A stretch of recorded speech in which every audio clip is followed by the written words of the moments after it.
Hey everyone, welcome to the channel. Today we're going to do a pick a pile with the triple goddesses. So go ahead and focus on the 3 piles ahead. Use your intuition to pick, and I will timestamp in the description box.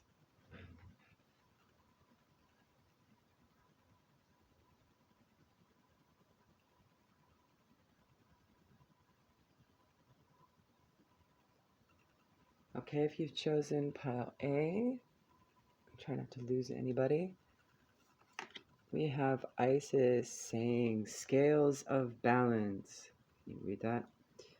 Balancing gives and take, directing and flowing, play and solitude are ways to heal the relationship between the inner masculine and feminine energies.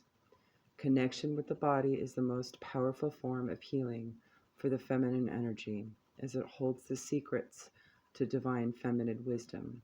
So dance, sing, play. Hecate's advice is, get it close enough. Sunwise sorcery. There are times to go with the flow, and the witch can assure you this is one such time. Heed what seems to work with ease. Avoid the forced and difficult. Walk the clear and open path. And Diana from Moonlogy is work through your fears. New moon in Scorpio. And I'm going to go ahead and skim through a bit of the meaning of that card for you. See if there's anything that resonates. This card suggests rebirth. Think of your situation as the phoenix that's rising from the ashes, as the birth, death, rebirth paradigm. That's what Scorpio energy is all about. Whatever you've been through, there's a new start ahead. It might be a little dark. It almost certainly won't be rainbows and unicorns, but it will be deep and transforming. This card also suggests that if you know you are magical, then this is the time to work your magic. It can also herald the start of a sexier time. If you've been experiencing something of a drought, and emotional intimacy is also on the menu. Scorpio is the sign that likes to go deep into body, mind, and spirit. So when this card comes up, there's nothing superficial about what's coming your way. Additional meanings for the card. Time to let go of a grudge you're holding. Move on from jealousy. Stop being obsessive. Could it be that you're paranoid? Make an investment. Scorpio is the sign of death and rebirth, magic and shamans. Its energy is a little bit dark, occult, and even scary. Not all of us like to face the shadow, but Scorpio demands it. In fact, it's through working through your dark side that you can get to the light. And the new moon in Scorpio, and the appearance at any other time, this card, suggests you need to do that now.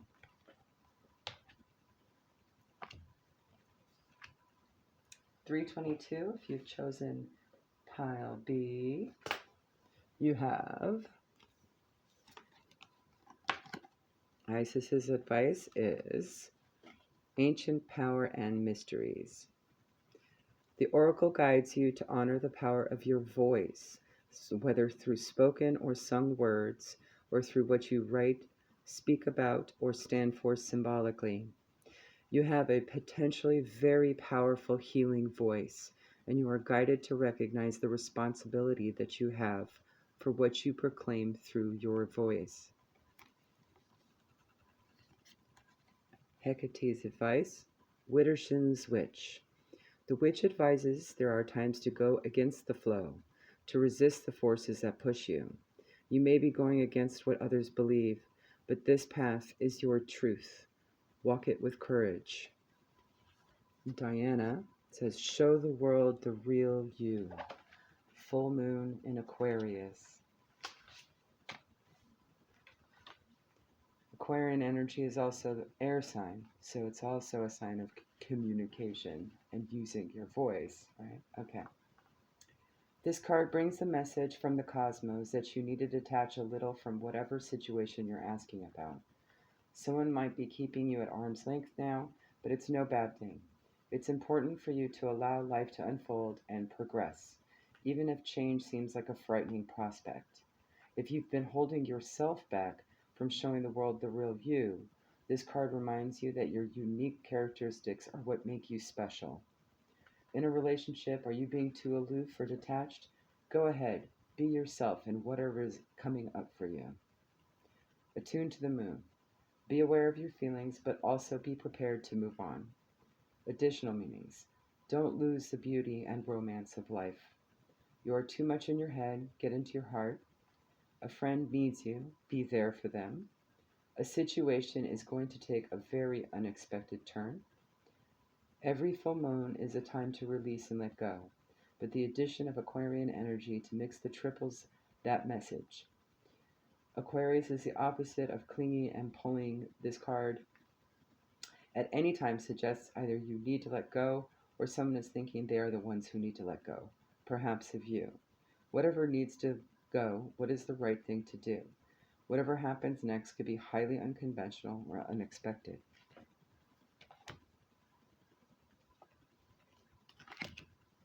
At 6:09, if you've chosen pile C, you have advice from Isis, the Lunar Queen. There is a deep feminine wisdom that recognizes the importance of cycles of rest and replenishment as essential to balance our actions of power and demonstration. You are asked to allow this replenishment for yourself now, trusting that you are in a cycle of creation that is about to shift into a new phase. Release and enjoy the process without having to control or force it. And Hecate wanted to pull out 2 pieces of advice. Ugh. Bewitched. The witch now releases you from any ill wishing. She sprinkles sage beneath your pillow. Think of what you wish to release before you go to sleep. All will be well in one lunar cycle. And the second piece, the coven. A witch sometimes works with a coven every full moon to raise energy. The witch now sends an etheric, magical support group. They will gather about you, celebrating your dreams and wishes. Perhaps your soul, family, in other realms, whether it be your guardian angel, spirit guide, ancestors, ascended masters, the whole army of them. And Diana says, nothing will come of this situation. Void of course moon. And I'm willing to bet it's an embedded meaning in this card too. So let's read. In a form of astrology known as horary, where an astrological chart is cast according to when the question is asked and decoded, a void of course moon means nothing will come of this matter, or the situation will bear no fruit. This may or may not be good news, depending on what you're asking or thinking about.